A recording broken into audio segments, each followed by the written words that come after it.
Hello and welcome, I'm Joshua Barnes and you're watching NewsX World. Let's first take a look at our top stories.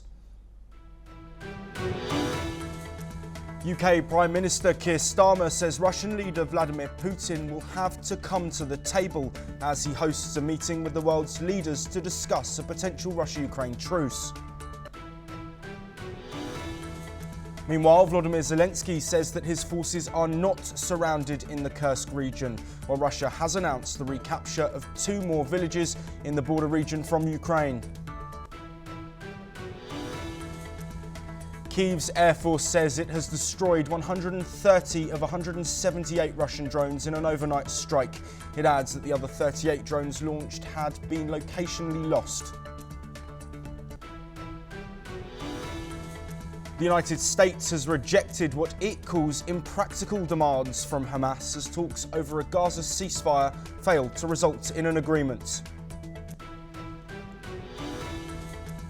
The Iraqi Prime Minister says the head of the Islamic State in Iraq and Syria has been killed in an operation by members of the Iraqi National Intelligence Service. Donald Trump has reacted to the killing on his social media platform Truth Social. Donald Trump's administration is set to issue a second wave of mass firings and budget cuts across the US government. This comes despite 2 federal court rulings ordering the reinstatement of workers. Tens of thousands of Serbians are protesting across the country, many of whom are students, in an anti-government rally. The movement started after a deadly roof collapse in the country last November. And after months stranded on the International Space Station, Butch Wilmore and Sunita Williams are one step closer to returning home. The SpaceX Crew 10 mission has set off for the International Space Centre. UK Prime Minister Keir Starmer, French President Emmanuel Macron, Ukrainian President Volodymyr Zelensky and NATO Secretary General Mark Rutte participated in a virtual meeting to discuss Ukraine's conflict with Russia. Starmer condemned Russia's attacks on Ukraine and said that if President Putin truly seeks peace, he must agree to a ceasefire. He stressed that the international community must be ready to defend any peace deal and continue applying pressure on Russia. Starmer also called for increased military and financial support to strengthen Ukraine's position. Here is what Starmer said. If Putin is serious about peace, it's very simple. He has to stop his barbaric attacks on Ukraine and agree to a ceasefire. And the world is watching. And my feeling is that sooner or later he's going to have to come to the table and engage in serious discussion. Prepared to defend any deal ourselves through a coalition of the willing. We've begun that process, and this morning we can take it forward. And then thirdly, and really importantly, given the developments of the last few days, to keep the pressure on Putin to come to the table. And I think collectively we've got a number of ways that we can do that. Meanwhile, Ukraine reported downing 130 Russian drones and a Russian strike on Zelensky's hometown that has left 14 people injured. Putin suggested Ukrainian troops surrender, while former President Trump advocated for a 30-day ceasefire. Well, joining us to discuss the latest developments is Glenn Grant, the ex-advisor of Ukrainian Defence Minister, who's joining us from Riga in Latvia. Glenn, the first thing I'd like to talk to you about is this meeting that Keir Starmer has hosted, of course, around 25 world leaders taking part. And he's used language calling Vladimir Putin's actions potentially not deceitful, but really looking here at potentially a game being played by Putin. Is that something you agree with? And what pressure do you think that the European nations can really put on Vladimir Putin to get a deal signed? For the last question, none. I don't see that they've got any way that they can put pressure on him. And I listened to Starmer with a degree of almost amusement because it's like he's actually not been listening to what's been going on in the last 10 years. And I don't see that Putin has got any great worries about about continuing the war because he thinks he's winning. And you know, everybody sort of says he's got to come to the table. And my question to that is why? Why has he got to come to the table? I mean, we've had sanctions on Iran for as long as I can remember, and they've had little effect. We've had sanctions on North Korea as long as I can remember, and they've had little effect. And so suddenly we think that sanctions on Russia are going to have an effect when you know, it's quite clear that actually life is carrying on quite normal in most places of Russia, and the fight is carrying on as normal because we still got, how many drones came over last night? A huge number. Well, they didn't come out of fresh air. Someone made them and someone's sending them. So to think that somehow the words of Putin, sorry, the words of Trump and the words of Starmer are going to have any effect, I think is you know, just almost beyond belief.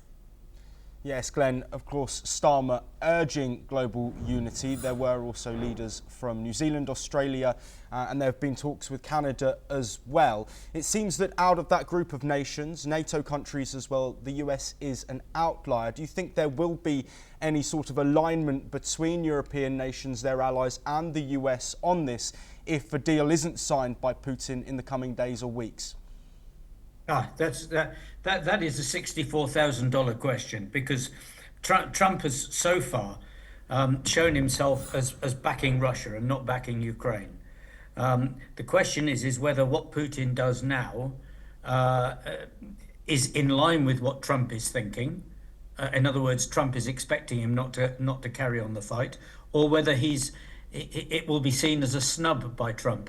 And frankly, I can't tell. I don't think anybody else can either. That what is going to happen is going to happen.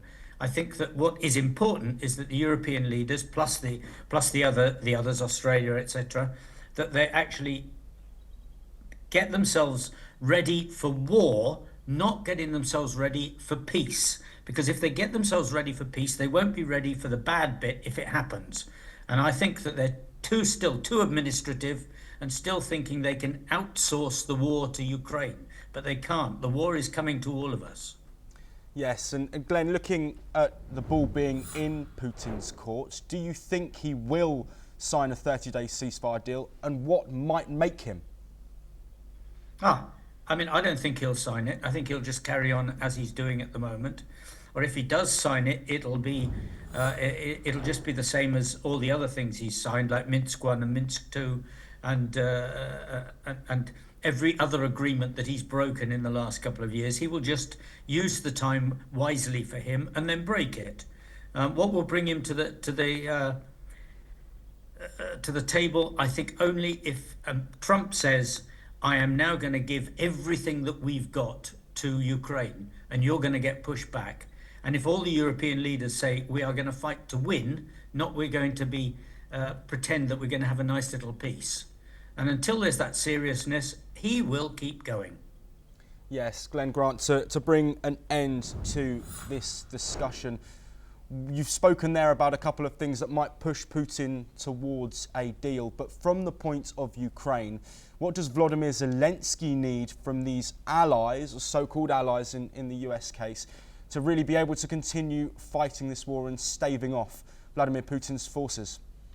I think any and everything that supports a war effort, whether that's training, whether it's equipment, whether it's straightforward money, intellectual development for their senior officers and brigade commanders and things like this, everything, because at the moment the country is, I'm going to say, force poor, and it just needs more support, and especially moral support in the fight, not in thinking about the peace. Glenn Grant, thank you very much as always for your time. The developments between Russia and Ukraine are almost coming to us daily, and we will be here to bring you all of those. We move on, and two NASA astronauts, Butch Wilmore and Sunita Williams, are finally set to return to Earth after being stuck aboard the International Space Station for over 9 months. Their extended stay, far exceeding the typical 6-month rotation, was caused by issues with the Boeing Starliner spacecraft that was deemed unfit to bring them home after its maiden crewed mission in June last year. The astronauts were originally supposed to return in days, but have since had to wait for a crew swap mission launched Friday from the Kennedy Space Center. A Falcon 9 rocket carrying 4 astronauts bound for the International Space Station took off, allowing for Wilmore and Williams' long-awaited departure.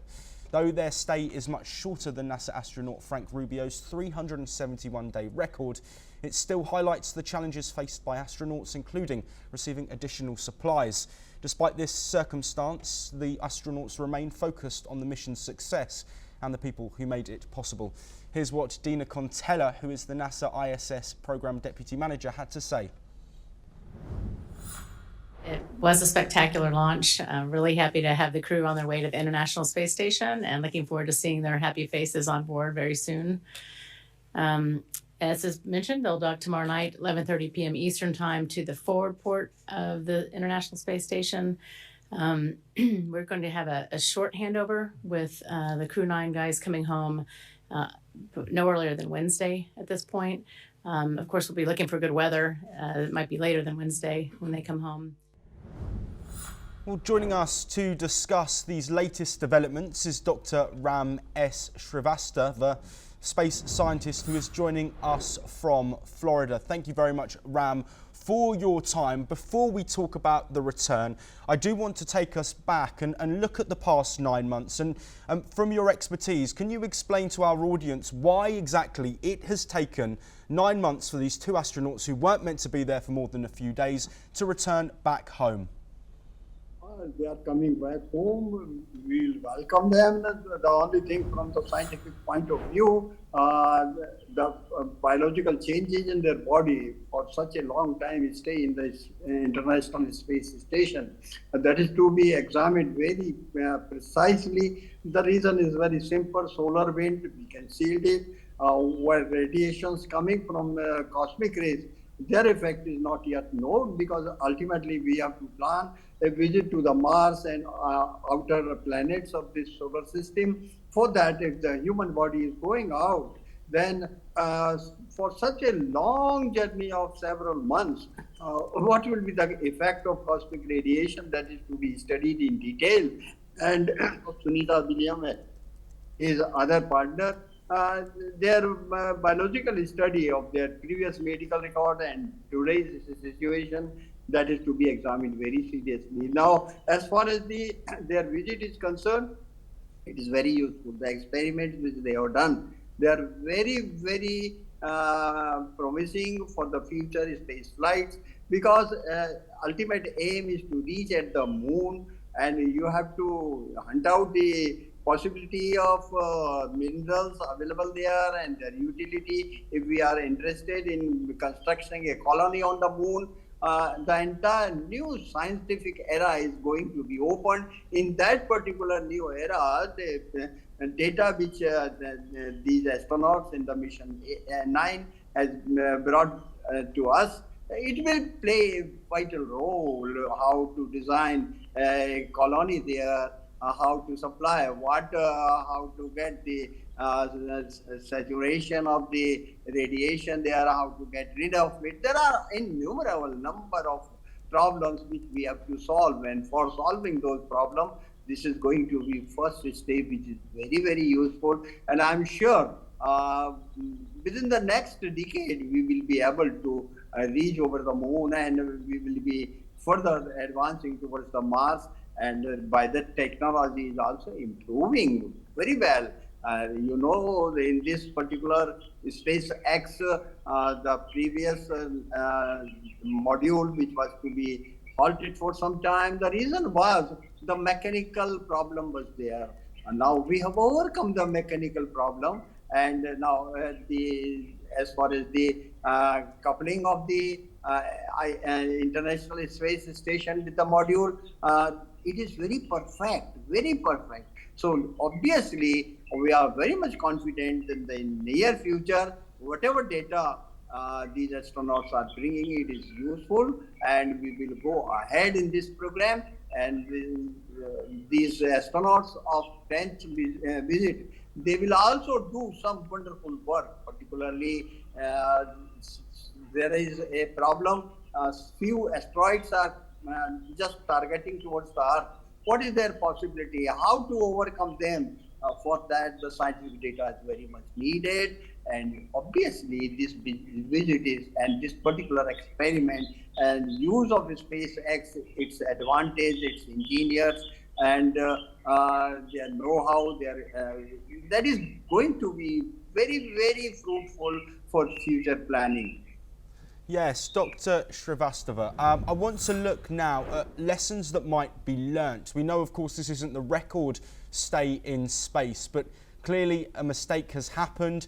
How do you think this situation and this instance will help future space travel and avoid mistakes like this happening again? Look here, in future we will face many problems. One of the problems which we are going to face over the Earth itself, the climatic conditions, because at present, if you see around the Earth, there are several thousand dead satellites, their rocket parts, and just imagine the day when SpaceX Starlink will be launching its 64,000 satellite. China is also launching the same number for their internet services parallel to the Starlink.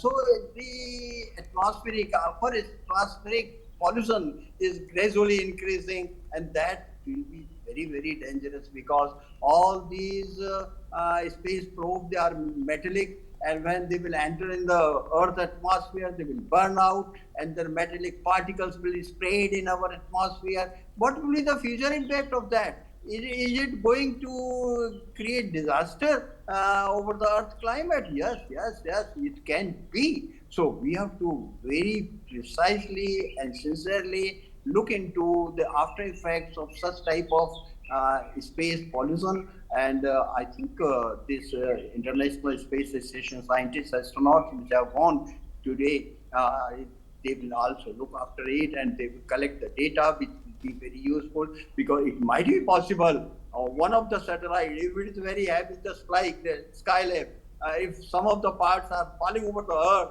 they will fall over the any time. It will create havoc. We have seen this type of danger in Russia when an asteroid came and just create a nuisance. Similarly, this space pollution is going to be a future very big problem. How to solve it? How to improve our space projectiles so that such type of problem will not happen in the future. Otherwise, this will be very, very dangerous. One has to look into it, and the data collected by the new team of our asteroid will definitely help us.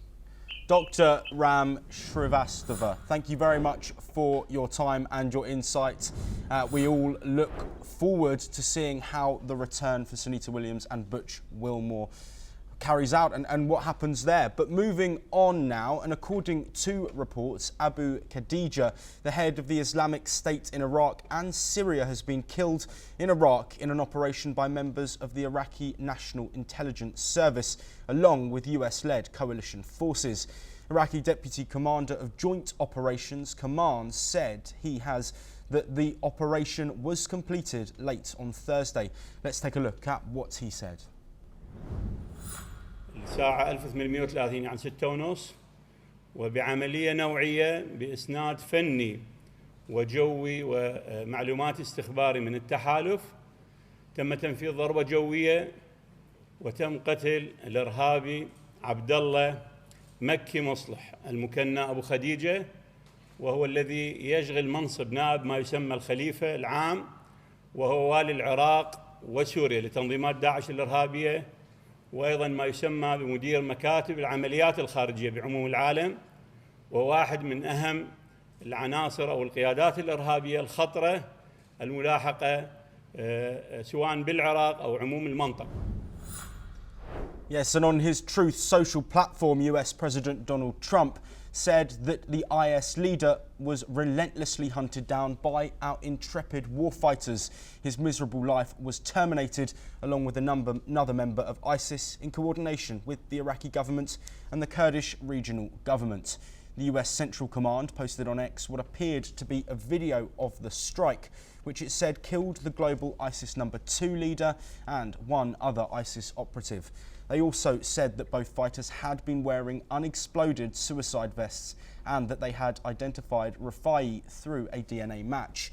Meanwhile, Syrian Foreign Minister Assad al-Shaibani was also in Iraq for a joint press conference with his Iraqi counterpart Fuad Hussein, as his country is ready to reinforce cooperation with Iraq to combat Islamic State along the border.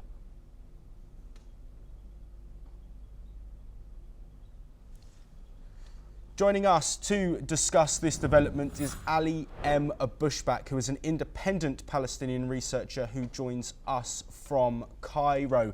Ali, thank you very much for your time. This killing that we've seen, of course, in the region where there is instability already, what do you think will be the repercussions of this?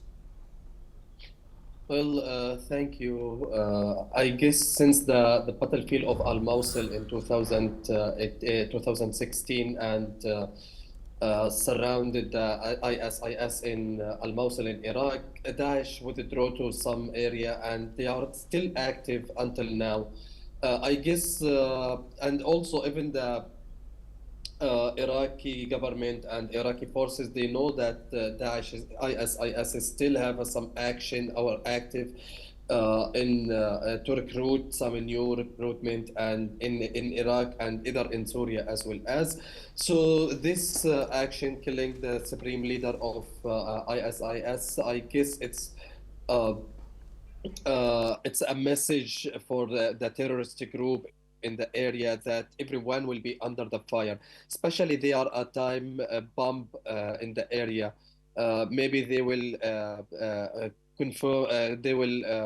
carrying out some lone wolf attack in some area like we have seen before 2016 and during the civic war in Iraq, even in Syria, even also in Afghanistan. There is bombardment happened and there is some assassination happened. So I guess now this is the message for anyone who's going to join the terroristic group like ISIS and even Al-Qaeda, that everyone will be under the fire, everyone under the control, and they are government watching them.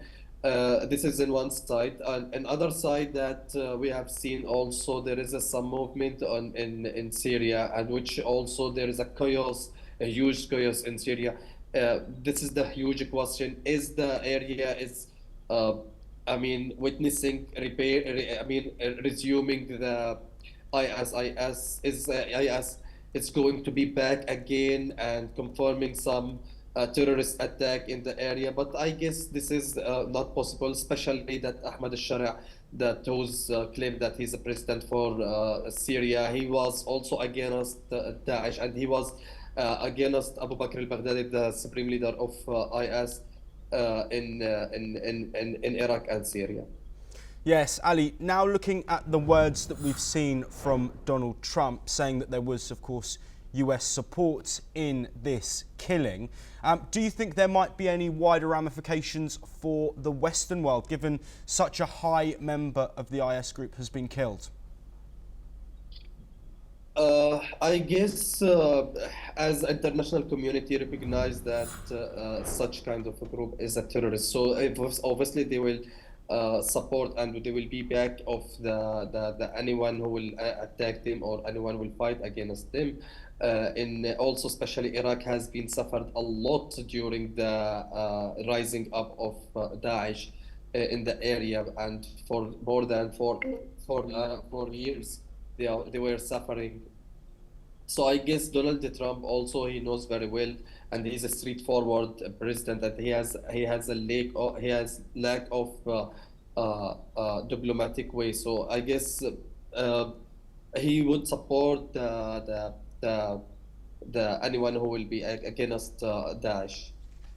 Yes, and looking at the region that we're talking about here, what can leaders of those countries do to try and stop the growth of ISIS and other groups like them? I guess you mean Western countries or Arab area? Looking at the Arab area, of course, we've got instability in the region. So given there's so much that governments are dealing with on a day-to-day basis within their own country, how can they also look to sort of stop the growth of these groups? Before going back, before answering the question, I guess the Middle East area, it's blasting and boiling in violence. It's not about also Daesh. We have seen that the conflict in Gaza. We have seen also escalated the conflict between Yemen and Ansarullah al-Houthi and Israel. So all the area and the region, it's boiling and surrounded with the violence. So this kind of violence, it will be as a gift for the terrorist group to take over and to take opportunity of this this empty or this gap. Especially there is no control, there is a chaos in this area. So this situation or this time, it's appreciate. I mean, it's a specific time, or I mean, it's a perfect time for them to build themselves and for reestablishing themselves again. But however, Arab area like Saudi Arabia and and Emirat and etc. Egypt also, all of them, they are preparing for such kind of action from IS. But I guess there is a limitation attack for them. It will, if it will be. There is no exist for them. There is some exist for them in Egypt, in Sinai desert, and there is exist in Iraq and some Syria. But I guess, and also maybe there is some route for them in Turkey. But I guess this is less, and they are weak. So all of the Arab area, I mean, they are supporting attacking the IS. There is no one with this such kind of I mean, this notion. So everyone, they are ready for them, and this is what I do believe. Ali M. Bushback, thank you very much for joining us once again and for your insight. That is all that we have time for, but we will continue to bring you more of the latest updates from around the world very soon.